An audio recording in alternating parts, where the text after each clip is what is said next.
नमस्कार दर्शकों, मैं प्रकाश वाघ फिर उपस्थित हूँ आपके प्यारे चैनल सिटी न्यूज़ पर और आपका मनपसंद कार्यक्रम राशिफल में। आज है दिनांक 24 मई 2021, वैशाख शुक्ल त्रयोदशी। आज सोमवार, चित्रा नक्षत्र व्यतिपात योग कौलवकरण और सोम प्रदोष भी है।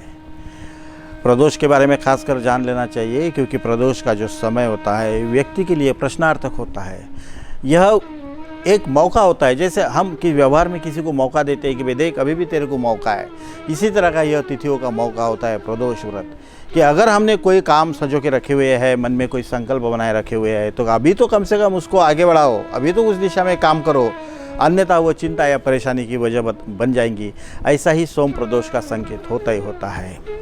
व्यवहार में अनिश्चित काल तक सभी घटनाओं को ढकेलने वाले लोगों के लिए यह सोम प्रदोष सतर्कता का संदेश भी होता है। तो चलो आज की जो देवता है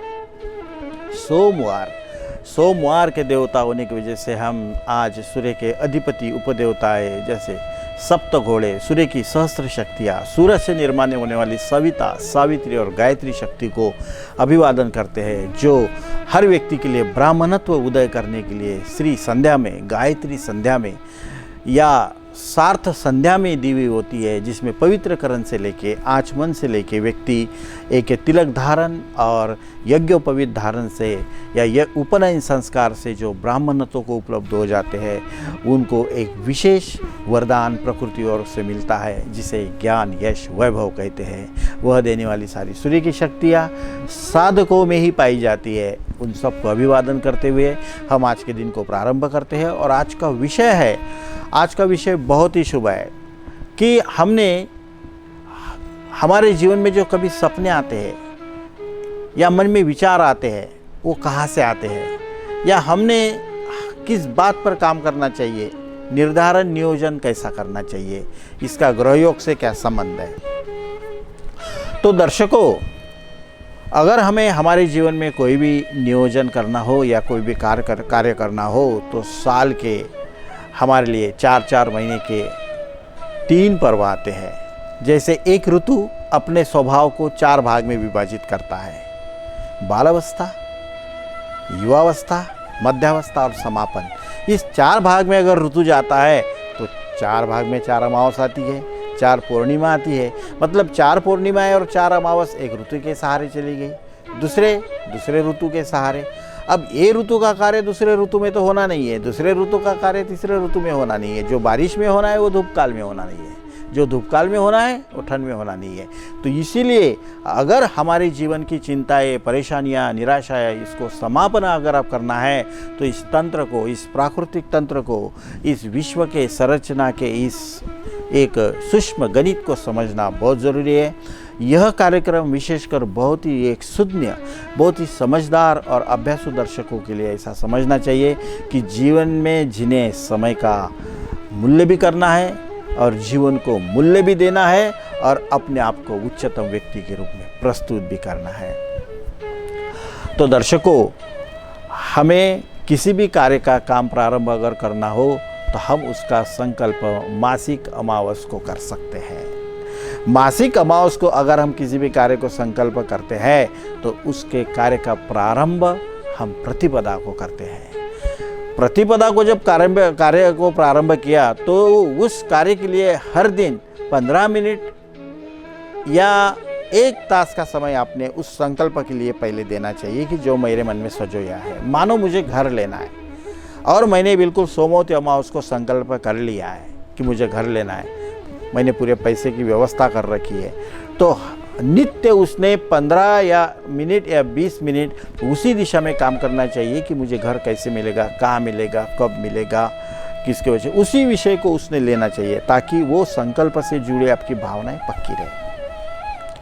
हम जब कोई भी कार्य करने जाते हैं तो उस कार्य में 4 तरह के विघ्न होते हैं, चाहे फिर बेटी की शादी के लिए मेहमानों का ढूंढना हो, अपने लिए घर खोजना हो, या स्पर्धा परीक्षा में विद्यार्थी का अध्ययन की ओर बढ़ना हो, या किसी विषय में गहन संशोधन की बात हो। उसमें 4 तरह की अड़चनें आती है। पहली अड़चन आती है 11वें दिन में। दूसरी अड़चन आती है 21वें दिन में, तीसरी अड़चन आती है 51वें दिन में और चौथी अड़चन आती है उसमें 108वें दिन में। जब तक हर कार्य में की ये चारे अड़चने को हम अनुभव नहीं करते तब तक यह समय का वरदान हमें नहीं मिलता। तो इन चारों भी अनुभवों में जो भी हमारा आर्थिक नुकसान होता है या मानसिक तान होता है वह सब उस कार्य का ही हिस्सा होता है। जब हम इस बात को मानेंगे, स्वीकारोगे, तो ही कार्य सिद्धि क्या होती है और सफलता कैसे मिलते हैं इसका तंत्र हमारे ध्यान में आ जाएगा। लेकिन सामान्यतः ऐसा नहीं होता। लोग पहली अड़चन आके रुक जाते हैं, यार रहने दो, जान दो यार, उस दिन अमावस थी यार, ऐसा हो गया वैसा हो गया, नहीं यार 2 बार काम बिगड़ा है मेरा, फिर अब मैं नहीं करूँगा, अरे यार तीसरी बार कोशिश कर रहा हूँ लेकिन बता नहीं क्या करूँगा। इस तरह के वहम में लोग जीते हैं। लेकिन इसका एक पक्का विज्ञान है, एक नियोजन है और वो विद्वानों के लिए है। इसीलिए तो कहते हैं कि विद्या नाम नरस्य रूपमदितम प्रशम न गुप्तम धनम विद्या भोग करी यशा सुख करी विद्या राजस्वीय यज्ञ पूजिताम विद्या विहीनाम पशु। क्योंकि विद्यावान व्यक्ति दुगना तिगना चौगुना जीवन जी लेता है और अविद्यावान व्यक्ति जीवन को ढकेलते ढकेलते, जीव को जगाते जगाते इस देह से परलोक सिधार जाता है। तो दर्शकों कि आज के इस ग्रहण के नक्षत्र पे किन किन लोगों के लिए कौन से योग बने हुए हैं। मेष राशि के लोगों के लिए अभी रोग का भय महसूस हो रहा है। उन्होंने इस भय से मुक्त होने के लिए मृत्यु का ज्ञान या जन्म या जीवन का ज्ञान लेना बहुत फायदेकारक रहेगा। वृषभ राशि के लोगों को अगर देखा जाए तो उनको व्यवहार में तो सुख मिलेगा, अचानक धन भी मिलेगा, लेकिन वो चिंता, अपने प्रियजनों की चिंता से मुक्त नहीं रहेंगे। मिथुन राशि के लोगों को अपने प्रिय मित्रों का साथ मिलने वाला है, मेजबानी भी मिलने वाली है और अपने जीवन के लिए मदद और सहयोग भी जरूर मिलेगी। कर्क राशि के लोगों को तो देखना ही नहीं पड़ता, उनका भाग्य बड़ा उज्जवल है क्योंकि कुंभ राशि का गुरु उनके साथ सहयोग बना हुआ है। उनका सारा नियंत्रण उस श्रेष्ठ आत्माएं कर रहे हैं जो उनकी रक्षा कर रहे हैं। सिंह राशि के बारे में देखा जाए तो जिनमें बड़प्पन है, अहंकार है, जिन्होंने भविष्य की व्यवस्था करके रखी है और वर्तमान पे ध्यान नहीं दिया, ऐसे लोगों को परिवार में एक अनावश्यक स्थान मिल सकता है और उनकी गुत्थी कभी भी खुल सकती है, समस्या में उलझ सकती है। कन्या राशि के लोगों को देखा जाए तो अपने भीतर दबे हुए बल को उभारना चाहिए, अपनी दुर्बलता के ऊपर आना चाहिए और हमें हमारे जीवन में एक स्वतंत्रता चाहिए, हमारा महत्व चाहिए, हमारी एक अधिकार चाहिए। इस बात के लिए एक जिद्दी रहना चाहिए, लड़ना चाहिए, तभी उसको सफलता अर्जित होगी। तुला राशि के लोगों को देखा जाए तो पराधीन आहे जगती पुत्र मानवाचा, किसी और के सहारे हम जी रहे हैं, मतलब प्रभु की कृपा ऐसा महसूस नहीं करना चाहिए। हमारे हाथ पांव अच्छे हैं तो कुछ काम हमने करना चाहिए, नहीं हमसे कुछ मोटा होता है तो छोटे मोटे काम की ओर हमने बढ़ना चाहिए। वृश्चिक राशि के लोगों को प्रमाद का भय दिखाई देता है आज के इस योग पर। कर्तव्य की भूल, जो श्रेष्ठ काम है उससे मुंह चुराना, जो हमारी जिम्मेदारियां है उसको नज़रअंदाज करना और एक अनावश्यक बातों में उलझे रहना और समय को बर्बाद करना।